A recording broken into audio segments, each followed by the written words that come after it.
Pada akhirnya setiap pria akan teladan pada masanya. Ya, prinsip telat datang pulang duluan tampaknya akan Justin anut setelah ini. Hampir jam 10 dan dia baru memperlihatkan batang hidungnya, tanpa dosa dan bergabung tanpa rasa bersalah dalam rapat yang Kevin pimpin hampir 1 jam lalu. Tatapan Kevin tertuju pada Justin, sementara Kenny yang kini berlumur dendam akibat keningnya cedera hanya memutar bola matanya malas begitu Justin duduk di sisinya. Kenapa masih datang? Khawatir Evan menjadikanmu tukang parkir kantor? Tanya Kenny sengaja berbisik akan tetapi tetap terdengar oleh teman kanan kiri. Diam, Ken. Kau tidak lihat mata Evan setajam apa? Dia begitu karena ulahmu, jangan macam-macam jika kau tidak ingin jadi penjual tahu bulat. Lihatlah, sama sekali tidak konsisten bukan? Beberapa saat lalu dia mengatakan terancam jadi tukang parkir dan kini berpindah jadi penjual tahu bulat. Di saat-saat serius begini, Kenny dan Justin berdebat perihal sesuatu yang sama sekali tidak penting bahkan tidak bermanfaat sama sekali. Jadi intinya apa? Penjual tahu bulat atau tukang parkir? Ceka, sudahlah. Tidak habis-habis pembicaraan bersamamu. Evan sedang serius jangan bercanda. Yang mengajak bercanda adalah dia, bahkan dengan sendirinya memulai padahal Justin tidak berniat berseteru dengannya. Pria itu kembali fokus ke topik pembahasan Kevin, meski sebenarnya tanpa dia Kevin mampu melakukan segala hal, akan tetapi pria itu menghormati Kevin sebagai atasan. Dia fokus beberapa saat saja. Beberapa menit kemudian dia memejamkan mata dengan pikirkan yang sudah melayang entah kemana. Melihat perubahan Justin yang semakin tidak wajar, Kenny curiga jika sebenarnya Justin tengah mabuk wanita. Kecupan Agni di bibirnya sebelum berangkat kerja membuat Justin ingin cepat pulang rasanya. Padahal hanya sebuah kecupan biasa, tapi entah kenapa dia merasa dihormati sebagai seorang pria. Hal itu berlangsung sampai rapat selesai dan di ruangan hanya menyisakan mereka bertiga. Sejak tadi Kenny yang sudah angkat bicara kini bergantian, Evan tampaknya perlu juga. Kau baik-baik saja, Justin? Apa, Van? Kenapa sepi? Yang lain kemana? Tanya Justin panik seraya mengusap wajahnya kasar. Dia malu sebenarnya. Sudah bubar, mereka tidak akan menunggumu, Justin. Aneh sekali jadi manusia, ungkap Kenny merapikan beberapa dokumen yang sejak tadi dia pegang. Sementara Kevin hanya menggeleng pelan karena ini adalah kali pertama Justin seakan kehilangan arah. Konsentrasi, Justin. Kau kurang tidur atau bagaimana? Tentu saja, Van. Kau lupa siapa dia? Justin mana ada tidurnya kalau sudah punya sarang pribadi? Benar juga, hahaha, tapi sampai kapan kau menjalani hubungan seperti itu? Tidak punya rencana untuk menikahinya, Jas? Kasihan, ungkap Kevin serius dan dia menarik kursi untuk duduk di samping pria itu. Itu adalah pembahasan paling serius antara mereka bertiga karena biasanya selalu bercanda dan membahas hal tidak berguna. Itu yang aku maksudkan. Kasihan, Justin. Masih sekecil itu harus melayanimu setiap waktu tanpa ikatan pernikahan. Kalau sampai ada yang menikahinya bagaimana? Dia cantik, Evan juga pasti sependapat. Ungkap Kenny namun Kevin takkan berani memuji Agni cantik karena biasanya insting sang istri luar biasa tajam dan Kevin tidak ingin terjebak dalam masalah. Sepenting apa pernikahan? Bukankah yang penting itu komitmen untuk bersama? Selagi aku butuh dia dan dia butuh aku kami baik-baik saja.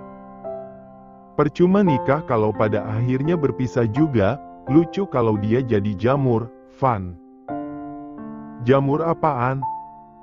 Tanya Kenny mengerutkan dahi dan hal itu sedikit membuatnya terkejut. Janda di bawah umur, balas Justin cepat, entah di mana dia menemukan istilah semacam itu. Oh begitu. Jangan sampailah, lagi pula anak sepolos Agni tidak mungkin main hati di belakangmu, jadi tidak punya alasan untuk menceraikannya. Justin terdiam, kemudian, trauma masa lalu masih membuatnya takut untuk memulai. Pernikahan bukan hal yang mudah bagi Justin. Pengkhianatan seseorang dalam sebuah ikatan lebih menyakitkan daripada tanpa ikatan menurut Justin. Aku yakin dia berbeda, Jas. Biasanya yang umurnya jauh di bawah kita lebih gampang diatur. Penurut juga, tapi memang banyak maunya itu saja, ujar Kevin, karena memang dia sudah merasakan bagaimana sempurnanya kehidupan setelah menjadi suami Mikaela.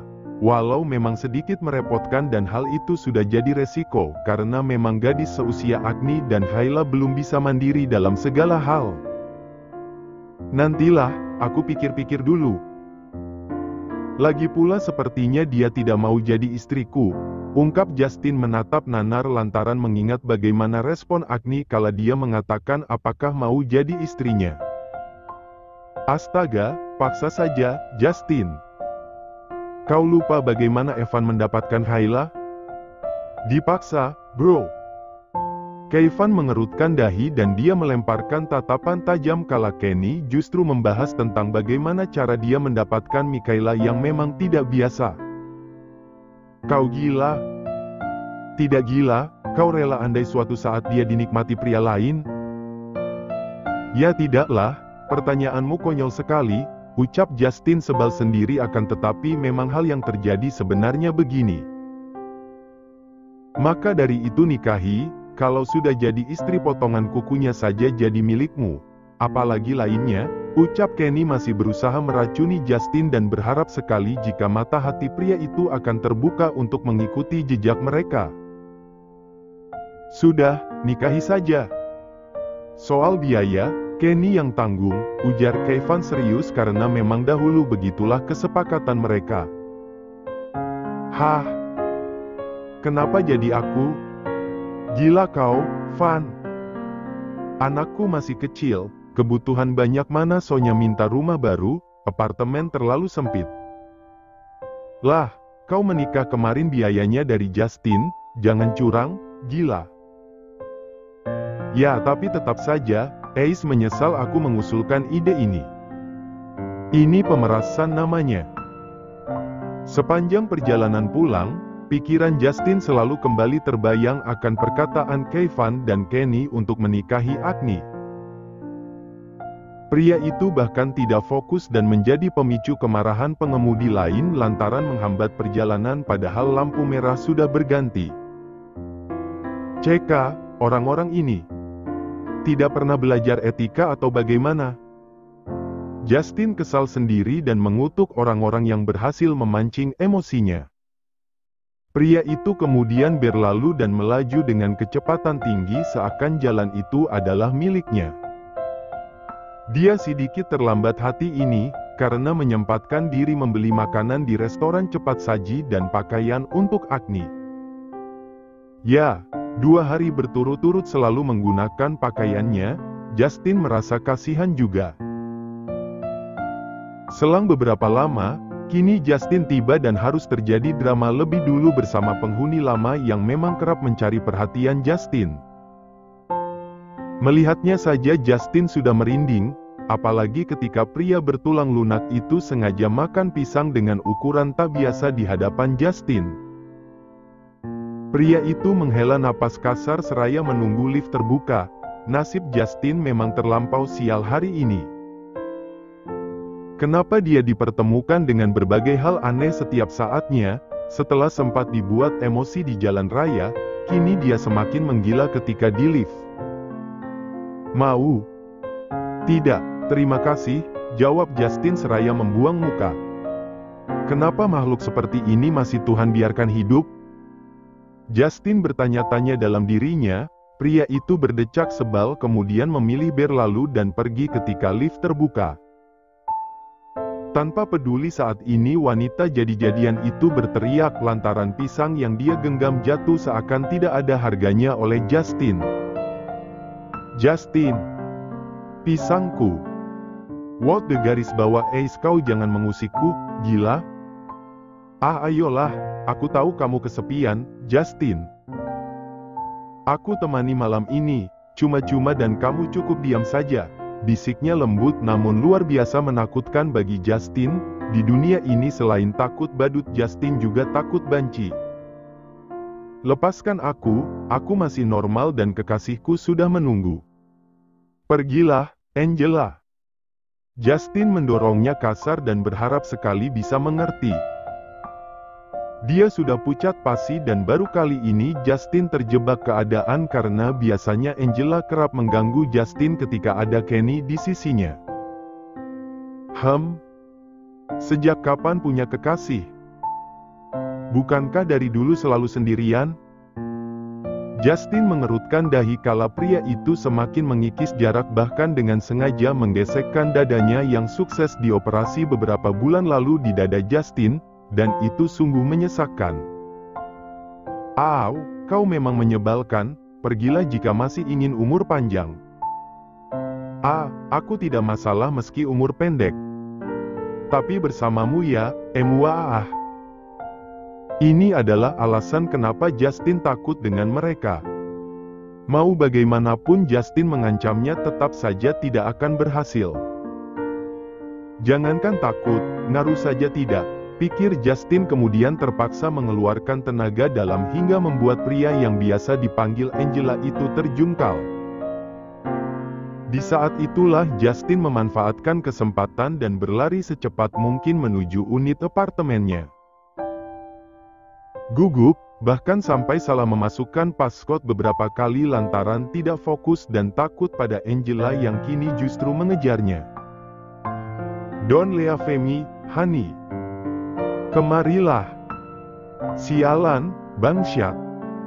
Ayolah Justin, fokus. Ucap Justin panik seraya kembali mencoba dan memang luar biasa sulit. Dia bahkan berpikir jika Kenny sudah merubah passcode-nya sesuka hati. Hingga beberapa saat sebelum Angela berhasil meraih pundaknya, Justin berhasil membuka pintu dengan napas yang tidak teratur dan menutupnya dengan tenaga dalam hingga menciptakan dentuman keras yang cukup memekakkan telinga. Berak. Syukurlah. Hampir saja, ucap Justin mengatur napas dan dia bahkan duduk di depan pintu masih dengan jantung yang sama sekali tidak aman. Pria itu mengusap wajahnya kasar. Baru kali ini dia merasa benar-benar dicekam ketakutan padahal biasanya Justin bisa menghadapi musuh yang lebih menakutkan. Akan tetapi memang sejak dahulu Justin setakut itu dengan makhluk tidak jelas seperti Angela. Beberapa menit bertahan dengan posisinya, Agni yang baru saja selesai merapikan pakaian Justin jelas saja dibuat terkejut kala melihat Justin yang kini tampak pucat pasi. Tidak hanya sekadar pucat, Justin juga gemetar hingga Agni mendekat dan ikut berlutut di hadapannya. Kenapa? Abis lihat hantu atau apa? Tanya Agni serius karena biasanya seseorang yang pucat pasi hingga keringat sebesar biji jagung begitu pasti karena melihat sesuatu yang tidak wajar. Lebih menyeramkan dari hantu. Apa memangnya? Coba aku lihat. Agni jangan. Please, jangan dibuka, pinta Justin benar-benar panik dan kini meminta Agni untuk tetap duduk di sisinya. Ya sudah kalau begitu, tapi Om baik-baik saja, kan? Baik-baik saja. Dia bahkan gemetar dan masih sempat mengatakan jika dirinya baik-baik saja. Pria itu kemudian berdiri meski lututnya masih terasa lemas. Dia mengacak rambutnya asal kemudian berlalu lebih dulu dari Agni. Kamu sudah makan? Tanya Justin meletakkan belanjaan yang dia tujukan untuk Agni. Selama ini dia tidak pernah pulang kerja membawa hal-hal semacam itu. Tadi siang sudah. Baguslah, aku tidak salah waktu beli makanannya berarti. ucap Justin kemudian tiba-tiba melepas kemejanya. Agni yang berdiri cukup jauh dari pria itu jelas saja bingung kenapa Justin melepaskan pakaiannya tiba-tiba. Tidak hanya itu, Justin juga melepas celananya hingga menyisakan celana pendek dan sangat-sangat ramah di mata Agni. Dia mau apa? Tiba-tiba lepas pakaian begitu? Tidak hanya itu yang membuat Agni merasa terganggu, akan tetapi pria itu juga tidak memiliki pikiran untuk merapikan pakaian kotor setelah dia lepaskan dari tubuhnya. Sengaja Justin biarkan tergeletak di lantai sementara dirinya pergi untuk mengambil minuman di dapur. Sontak dada Agni merasa tersayat dan dia menghela napas panjang lantaran sejak tadi siang dia menguras tenaga untuk membuat tempat ini semakin tertata. Kalau abis dilepas, bisa dong sesekali pakaian kotornya dipeduliin. Dikira kemejanya punya kaki atau bagaimana? Kan ada kamu, ungkapnya tanpa dosa kemudian menghidupkan televisi seraya menikmati cola dingin yang baru saja dia ambil barusan. Aku tidak mungkin selamanya di sini. Om mau begini sampai kapan? Lagian masa betah hidupnya kotor begini, urus diri sendiri masa tidak bisa. Justin hanya terkekeh mendengar omelan Agni. Sepertinya beberapa keluhan Kevin dan Kenny tentang sisi gelap memiliki istri mulai Justin rasakan. Ya, omelan istri akibat tindakan mereka yang kerap semaunya dan ternyata itu lucu jika sudah Justin rasakan sendiri. Sudah kukatakan dari kemarin, selamanya kamu akan tetap bersamaku. Jadi tidak ada salahnya kamu latihan melakukan tugas-tugas semacam itu. Ini di luar perjanjian ya, uang jajannya nambah berarti, ucap Agni terdengar bercanda tapi itu sangat Justin pertimbangkan. Iya, mana mungkin aku tidak memikirkan hal itu. Agni, boleh aku tanya sesuatu? Apa? Jangan aneh-aneh pertanyaannya, ucap Agni kemudian karena dia tidak memiliki otak jenius untuk menjawab semua pertanyaan Justin. Kamu percaya pernikahan?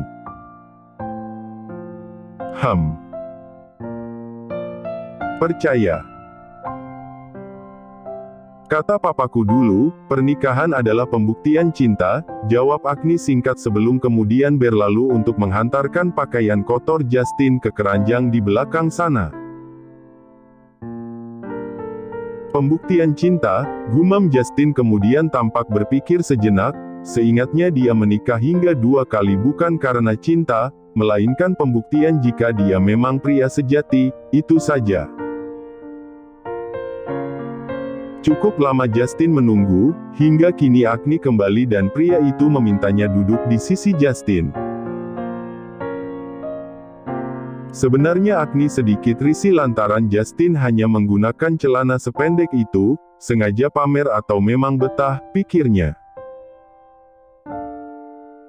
Kalau menikah berarti harus cinta dulu. Iyalah, mana bisa menikah tanpa cinta? Kamu sudah mencintaiku belum? Kalau iya, kita menikah secepatnya. Tapi kalau belum, jangan dipaksa, ungkap Justin seakan bercanda tapi Agni tahu ini serius, Justin tidak ingin memaksakan sebenarnya. Karena pengalaman mengajarkan dia jika memaksa tanpa adanya rasa tidak selamanya berakhir bahagia seperti kisah Kevin dan Michaela. Jawab, ucap Justin lembut sementara Agni yang bingung masih memilih diam dan tidak punya keberanian untuk menjawab. Diam berarti iya. Sudah kuduga wanita mana yang tidak cinta padaku. Percaya diri sekali dia. Padahal sama sekali Agni belum bisa simpulkan bagaimana perasaannya. Akan tetapi bisa dipastikan dia memang tidak akan menolak jika Justin memintanya menikah. Hanya saja sejak dulu Agni tidak ingin berharap lebih walau pria ini benar-benar definisi pangeran yang bisa menjamin kehidupannya. Jangan terburu-buru, beri waktu untuk kita sama-sama berpikir. Pernikahan bukan mainan, dan bisa dipastikan setelah menikah kita bukan hanya tentang kesenangan. Pikirkan lagi, apalagi kita baru mengenal beberapa hari dan kita berada di posisi ini karena sama-sama membutuhkan. Aku butuh uang sementara kamu butuh kenyamanan, ungkap Agni, dan itu berhasil membuat Justin tercengang. Dia terdiam membisu dan berpikir jika Agni begini karena mengetahui masa lalunya pernah gagal dalam pernikahan hingga 2 kali. Kenapa kamu berpikir begitu? Apa karena aku pernah gagal dalam pernikahan, Agni? Bukan begitu, tapi alangkah lebih baik kalau dipikirkan lagi. Aku hanya khawatir jika nanti bukan hanya gagal tapi kita saling menyakiti, ucap Agni serius karena lingkungannya mengajarkan betapa sulitnya kehidupan pernikahan. Meski dia lahir dari orang tua yang berhasil dalam kehidupan pernikahan, namun kedua temannya sama-sama patah dalam pelukan pria dewasa yang menjanjikan sebuah kebahagiaan dalam ikatan pernikahan yang memang terkesan buru-buru. Baiklah jika begitu. Jadi aku ditolak kali ini? Tanya Justin tersenyum getir. Dalam hidup dia hanya beberapa kali mengutarakan niat serius dan baru kali ini mendapat penolakan. Apa mungkin terlalu cepat, pikir Justin. Bukan ditolak, tapi pikir dulu. Sama saja, kamu menolakku intinya, balas Justin tiba-tiba melepas pelukannya dari pundak Agni. Pria itu berlalu ke kamar dengan perasaan yang tidak dapat dia definisikan. Tampaknya marah karena ini adalah kali pertama dia ditolak seorang wanita.